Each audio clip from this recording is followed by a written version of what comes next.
இது வரைக்கும் அனிமே சீரிஸ்ல எக்கச்சக்கமான கேரக்டர்ஸ் எல்லாருமே பல சம்பவத்தெல்லாம் பண்ணியிருப்பாங்க. அப்படி அவங்க செஞ்ச கடைசி சம்பவத்துல இந்த லாஸ்ட் ஸ்டாண்ட் அப்படிங்கிற ஒரு விஷயத்தையுமே பண்ணியிருப்பாங்க. அப்படி அனிமே சீரிஸ்ல இருந்த ஒரு 3 மோஸ்ட் ஐகானிக் லாஸ்ட் ஸ்டாண்ட்ஸை பத்தி இன்னைக்கான வீடியோல பார்க்கலாம். தேர்ட் பிளேஸ்ல இருக்கிறது ஆல்மைட். சோ ஆல்மைட்டை பத்தி சொல்லணும்னா கடைசியா நம்ம ஆல்மைட் போட ஃபைட் அப்படின்னு சொன்னா அது ஆல்ஃபா ஒன்னு கூட தான். சோ அந்த ஒரு டைம்ல ஆல்ஃபா ஒன்னோட மொத்த பவருமே அவனோட ஒரு கைக்கு டிரான்ஸ்ஃபர் பண்ணி ஆல்மைட் அட்டாக் பண்ணுவான். அந்த ஒரு டைம்ல ஆல்மைட் அவரோட ஒரே ஒரு குவர்க்கான 1 மட்டுமே யூஸ் பண்ணி நம்ம ஆல்ஃபா ஒன்னு கூட சண்டை போட்டு அவனை டிஃபீட் பண்ணி இருந்திருப்பாரு. டிஃபீட் பண்ணதுக்கு அப்புறமா நம்ம ஆல்மைட் கிட்ட இருக்கிற மொத்த பவர்ஸுமே அவர் விட்டு போயிருந்திருக்கும். என்னதான் அவர்கிட்ட இருந்து பவர்ஸ் போயிருந்தாலும் ஆல்மைட் அந்த ஒரு இடத்துல மக்கள் எல்லாருமே இதுக்கப்புறம் நம்மள யார் காப்பாத்துவாங்கன்ற எண்ணம் யாருக்குமே வந்துடக்கூடாது அப்படின்னு சொல்லி அந்த ஒரு டைம்ல ஆல்மைட் அவரோட லாஸ்ட் பவரை யூஸ் பண்ணி அந்த ஒரு இடத்துல அவரோட கையை தூக்கி நின்று இருப்பாரு. அது ஒரு ஐகானிக்கான ஸ்டாண்டாவே மை ஹீரோ அகாடமியால இருக்கும்.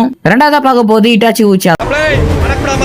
அதான் நம்ம சாஸ்கேக்கும் இட்டாச்சிக்கும் பயங்கரமான சண்டைன்றது நடந்திருக்கும். அந்த ஒரு டைம்ல சாஸ்கே அவங்க கிட்ட இருக்கிற மொத்த வித்தியுமே இறக்கி நம்ம இட்டாச்சி கூட ஃபைட் பண்ணியிருப்பான். அந்த ஒரு டைம்ல நம்ம சாஸ்கே லாஸ்ட் பேலவை போட்டுட்டு அவ்வளவுதான் இவன் கதை முடிஞ்சுதான் அவன் செத்துட்டானா அப்படின்னு சொல்லி நினைச்சிட்டு இருக்கும் போது அந்த ஒரு டைம்ல அந்த ஒரு அட்டாக்கையும் வாங்கிட்டு இட்டாச்சி கடைசியா எந்திரிச்சு நின்று அவன் தம்பி கிட்ட வந்து அவன் எப்பவுமே அவன் தம்பி கிட்ட பண்ற அந்த ஒரு விஷயத்தை பண்ணிட்டு செத்துருப்பான். இந்த ஒரு ஸ்டாண்ட்ன்றது ரொம்ப எமோஷனலான ஒரு லாஸ்ட் ஸ்டாண்டா இருந்திருக்கும். கடைசியா பார்க்க போறது ஒன் பீஸோட ஸ்ட்ராங்கஸ்ட் கேரக்டரான ஒயிட் பிரெட் தான். இவரை பத்தி சொல்லணும்னா லாஸ்டா இவர் போட்ட சண்டைனா அது மெரைன் 4ல பயங்கரமான சம்பவம்ன்றத பண்ணிருப்பாரு. அதுக்கப்புறமா இவரோட பசங்க எல்லாருமே காப்பாத்துறதுக்காக ஒரு ஷீல்டாவே நின்று இவங்க பசங்களுக்காக செத்து இருந்திருப்பாரு.